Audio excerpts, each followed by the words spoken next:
அனைவருக்கும் வணக்கம். பெருந்தலைவர் காமராஜர் அவர்கள் பிறந்த நாளில் அவரை பற்றிய சில விஷயங்களை உங்களுடன் பகிர்ந்து கொள்ள ஆசைப்படுகிறேன். எளிமையின் உருவமாக வாழ்ந்தவர் நம் பெருந்தலைவர் அவர்கள்.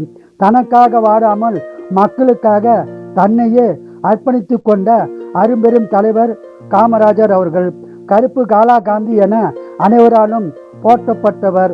3 முறை முதலமைச்சராக இருந்து ஆட்சியை திறம்பட நடத்தியவர்.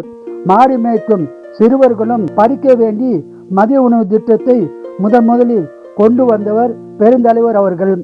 6வது வரை படித்த நம் காமராஜர் அவர்கள் பல்வேறு நலத்திட்டங்களை தீட்டி செயல்படுத்தியவர்.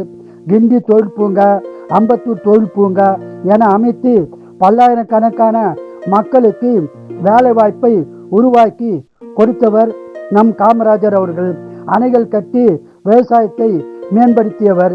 இவரது பல்வேறு திட்டங்களை பார்த்து படித்தவர்களும் பாமரர்களும் இவரை பாராட்டி படிக்காத மேதை என போற்றப்பட்டவர் நம் பெருந்தலைவர் அவர்கள்.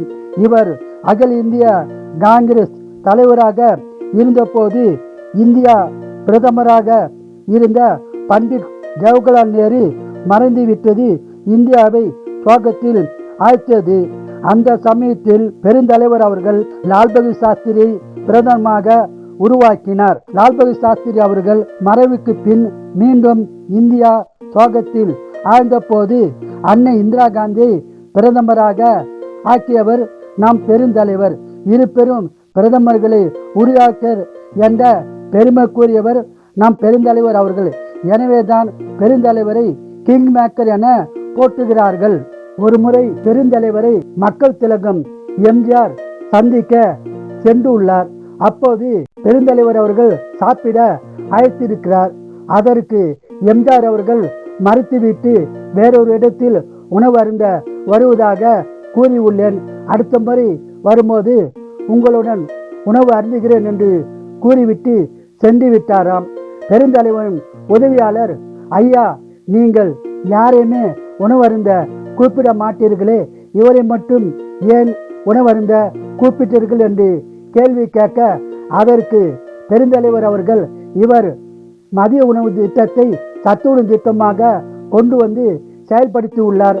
அத்தகைய அவருக்கு ஒருவேளை உணவு கொடுக்க எண்ணிதான் கூப்பிட்டேன், அதற்கும் வாய்ப்பில்லை என்று சிரித்து கொண்டே சொன்னாராம்.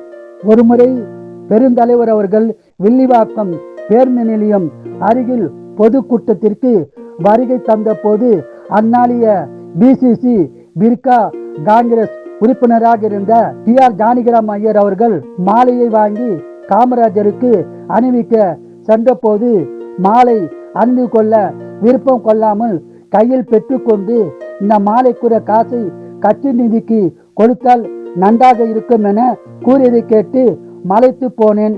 எனக்கு அந்த விஷயம் பசுமையாக நினைவாக உள்ளது. தொழிற்சங்க அமைச்சராக இருந்த ஆர். வெங்கட்ராமன் அவர்கள் விருதுநகர் சென்ற போது பெருந்தலைவர் அவர்கள் அன்னையை சந்தித்து டேபிள் ஃபேன் ஒன்றை கொடுத்துள்ளார்.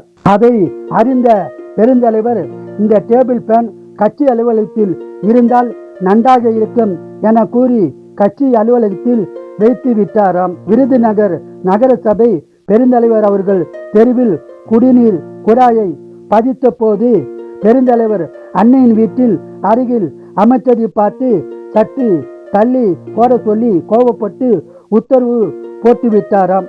முதலமைச்சர் அரசு சலுகை பெறக்கூடாது என அன்னையிடம் கூறினாராம். அன்னையின் வீட்டில் சற்று தள்ளி அந்த குழாய் பதிக்கப்பட்டது என்பது உண்மையாகும். அத்தகைய சிறப்பு வாய்ந்த பெருந்தலைவர் மேலும் கல்விக்காக அரும்பாடுபட்டதால் இவரது பிறந்த நாள் கல்வி தினமாக கொண்டாடப்படுகிறது.